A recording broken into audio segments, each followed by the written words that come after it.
കൂട്ടുകാരെ നമസ്കാരം. ഇന്നത്തെ ദിവസത്തിൻ്റെ പ്രത്യേകത അറിയാവോ? ഇന്ന് കൊഴുക്കട്ട ശനിയാണ്. അതുകൊണ്ട് നമ്മളിന്ന് കൊഴുക്കട്ട ഉണ്ടാക്കുകയാണ്. അതിനായിട്ട് ഒരു ഗ്ലാസ് വെള്ളം അടുപ്പേ വെക്കാം, അത് തിളപ്പിക്കാം. അതിലോട്ട് 1/2 ടീസ്പൂൺ നെയ്യ് ഒഴിച്ചു കൊടുക്കാം. ഈ തിളയ്ക്കുന്ന വെള്ളത്തിലോട്ട് നമുക്ക് അരിപ്പൊടി ഇട്ട് കൊടുക്കാം.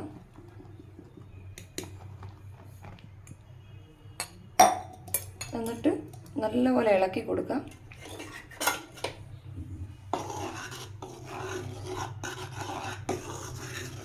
കൊഴുക്കട്ട ശനിയുടെ കഥ എന്താണെന്ന് അറിയാവോ? ഓശാന ഞായറാഴ്ചയുടെ തലേ ദിവസം യേശു ബഥാനിയയിൽ നിന്ന് ജെറുസലേം ദേവാലയത്തിലേക്ക് പോവുകയായിരുന്നു. അപ്പം യേശുവിൻ്റെ സുഹൃത്തായ ലാസറിൻ്റെ വീട്ടിലോട്ട് സർപ്രൈസ് വിസിറ്റിങ്ങിന് കയറി. അപ്പോൾ ലാസറിൻ്റെ സഹോദരിമാരായ മർത്തായും മറിയവും വളരെ പെട്ടെന്ന് ഉണ്ടാക്കിയ ഒരു മധുര പലഹാരമാണ്.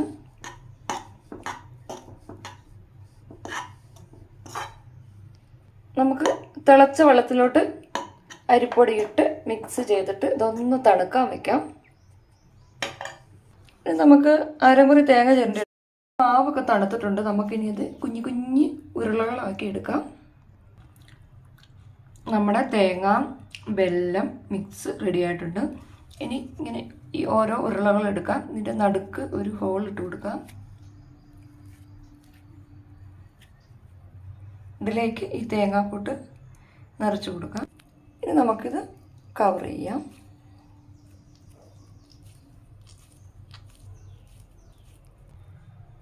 ഓരോന്ന് ഇതുപോലെ നിറച്ച് നമുക്ക് വെക്കാം.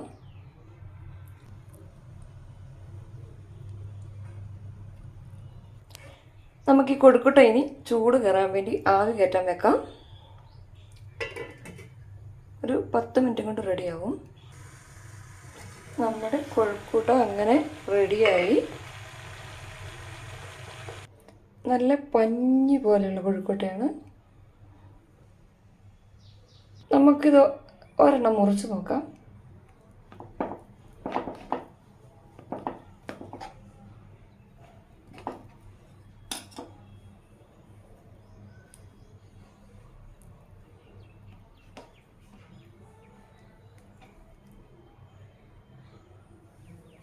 ഇതിന് ഫില്ലിങ്സ് ആയിട്ട് വേണമെങ്കിൽ നമുക്ക് കാഷ്നട്ടൊക്കെ ഇട്ട് കൊടുക്കാം. എല്ലാവരും ഇന്ന് ട്രൈ ചെയ്യാൻ ശ്രമിക്കുക. Thank you.